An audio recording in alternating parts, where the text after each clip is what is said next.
जब किसी देश या राष्ट्र का गठन अथवा पुनर्गठन होता है तो उसका शासन किस प्रकार चलाया जाए, अर्थात देश का शासन व्यवस्था कैसी हो, देश की न्याय व्यवस्था कैसी हो, नागरिकों को कौन कौन से कर्तव्य या अधिकार होंगे आदि सवाल पैदा होता है।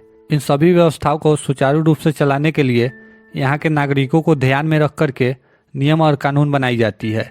देश के इसी नियम और कानून की दस्तावेज को संविधान के नाम से जाना जाता है।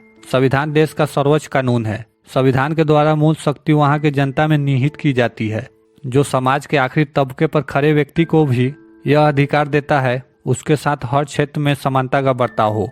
संविधान से ही हमें पता लगता है कि नागरिकों को कौन कौन से अधिकार दिए गए हैं या नागरिकों के कौन कौन से कर्तव्य है। और सबसे बड़ी बात, यह सरकार के द्वारा सत्ता के दुरुपयोग को रोकता है। प्रधानमंत्री, राष्ट्रपति, सुप्रीम कोर्ट कोई भी सत्ता का दुरुपयोग नहीं कर सकती है। सबको संविधान के दायरे में रखकर काम करना होता है। मतलब देश में जो कुछ भी होगा संविधान के मुताबिक होगा। तो दोस्तों, आइए जानते हैं आज के इस वीडियो में कि भारत की संविधान आखिर कब और कैसे बना। वीडियो पूरा देखिएगा क्योंकि आधा अधूरा ज्ञान सही नहीं होता है।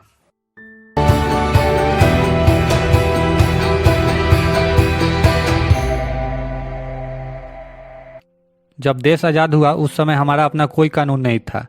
आज़ाद भारत देश को अपने संविधान की जरूरत थी। ऐसे में भारत के संविधान को तैयार करने के लिए एक संविधान सभा के निर्माण की जरूरत थी। कैबिनेट मिशन योजना के अंतर्गत जुलाई 1946 में एक संविधान सभा का गठन किया गया। संविधान सभा के कुल 389 सदस्य चुने गए थे, जिनमें से 292 ब्रिटिश प्रांतों के प्रतिनिधि, 93 देशी रियासतों के प्रतिनिधि तथा 4 केंद्र शासित प्रदेश के प्रतिनिधि थे। सदस्यों की संख्या प्रांतों एवं रियासतों से जनसंख्या के आधार पर चुने गए थे, जिनमें 10 लाख की जनसंख्या पर एक प्रतिनिधि लेने का नियम था।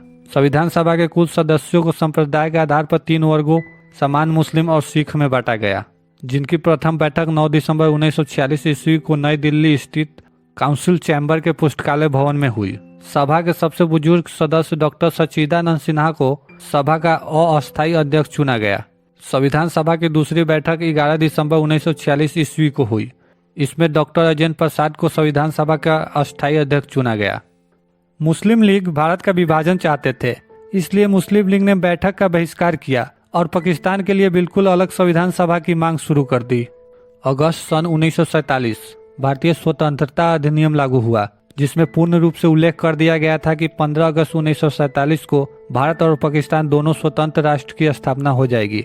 प्रत्येक राष्ट्र में गवर्नर जनरल होगा तथा जब तक दोनों राष्ट्र अपने संविधान को निर्माण नहीं कर लेते हैं तब तक वहां पर भारत सरकार अधिनियम 1935 लागू रहेगा। 15 अगस्त 1947 को देश का विभाजन हो चुका था और देश आजाद भी हो गया था। मुस्लिम लीग अब अलग होकर एक नए राज्य पाकिस्तान बना चुका था, इसलिए संविधान सभा का पुनर्गठन करना पड़ा, जिसमें सदस्यों की सीटों की संख्या कम हो गई और अब केवल 299 सीटें ही रह गई थी, जिसमें से 70 देशी रियासतों के लिए और बाकी ब्रिटिश प्रांत के लिए थी। संविधान सभा द्वारा भारतीय संविधान बनाने के लिए कुल 13 समितियों का गठन किया गया था। इसमें हर समिति का अपना अपना काम होता था ताकि संविधान निर्माण को अच्छा रूप प्रदान करा जा सके, जिनमें से प्रारूप समिति सबसे प्रमुख समिति थी, जिसे मसौदा समिति और इंग्लिश में ड्राफ्टिंग कमेटी भी कहा जाता है, जिसका गठन 29 अगस्त 1947 को किया गया।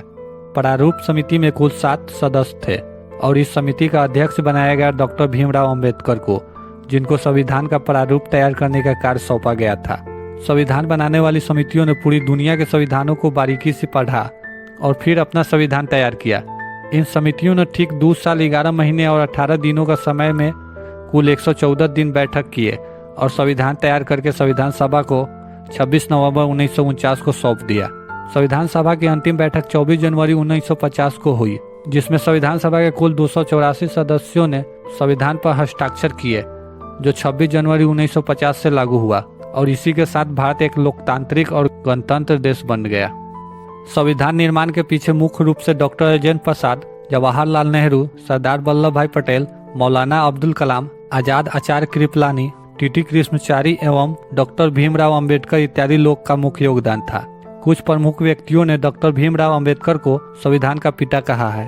भारतीय संविधान विश्व का सबसे बड़ा लिखित संविधान है। संविधान लागू होने के समय इसमें कुल 395 अनुच्छेद, 22 भाग और 8 अनुसूचियां थी, किंतु विभिन्न संशोधन के परिणाम स्वरूप वर्तमान में इसमें कुल 470 अनुच्छेद, 25 भाग और 12 अनुसूचियां है।